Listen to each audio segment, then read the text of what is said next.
In the ancient city of Mathura, King Khans held a grip on power fueled by greed and a disregard for his subjects. His rule was defined by a series of unfair mandates that favored the crown at the expense of the people.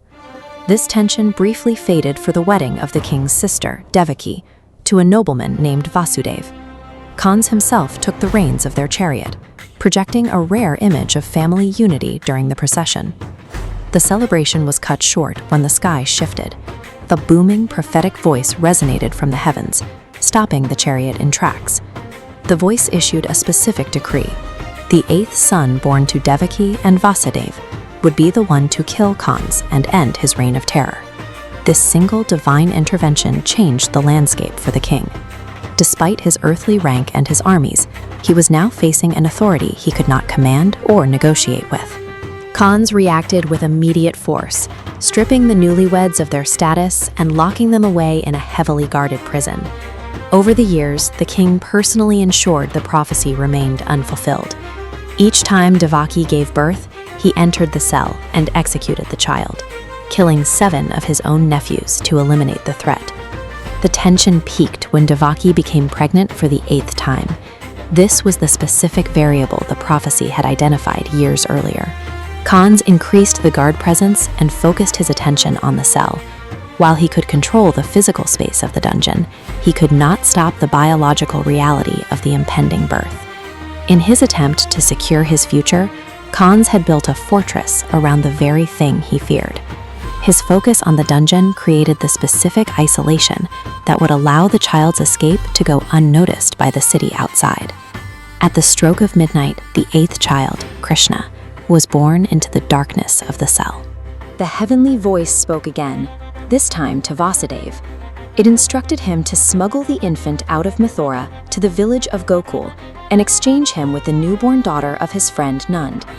As Vasudev prepared to move, his heavy iron shackles unlatched and fell from his wrists without being touched. He placed the baby in a basket and found the guards in a deep, unnatural sleep. As he approached the main prison gates, they swung open on their own. The bars and locks that had held the couple for years proved ineffective. The king's security measures failed to register a challenge against a divine command. Outside the prison, a violent storm had flooded the river Yamuna, turning the crossing into a deadly obstacle. Vasudev stepped into the churning waters, balancing the basket on his head as he pushed toward the far bank. The river refused to rise above his shoulders. The water seemed to part, granting the child a safe path through the flood. A moment of wonder. As the rain poured down, a multi-headed serpent named Sheshnag rose from the depths, fanning its heads out to act as a living umbrella for the infant. Recognizing the child's divine nature, Vasudev reached Gokul, swapped the infants, and returned to his cell before the sun rose. The deadliest elements of nature, the flood, the storm, and the serpent, aligned to protect the child, bypassing the king's reach. True power rested in cosmic alignment, not in a royal title. At dawn, Khans rushed to the dungeon, certain that he was finally about to kill his destined rival. He found a baby girl instead of the son he expected. Though confused, his paranoia won out, and he decided to kill the infant anyway. The child slipped from his hands and ascended. In a flash of light, she took the form of the goddess Durga, holding weapons of war. She looked down at the king and delivered a final warning. The 8th child, who is going to end your reign of terror, has been born and will fulfill his prophecy.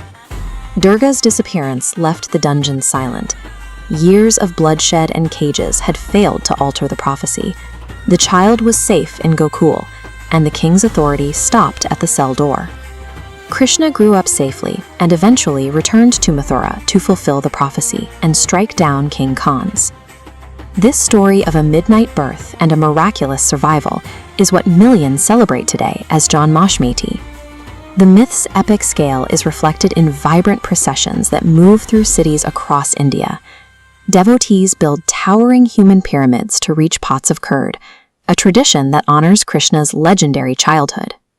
Janmashtami serves as a living cultural anchor, reminding millions every year that no matter the intensity of a storm or the reach of a tyrant, good will find a way to triumph.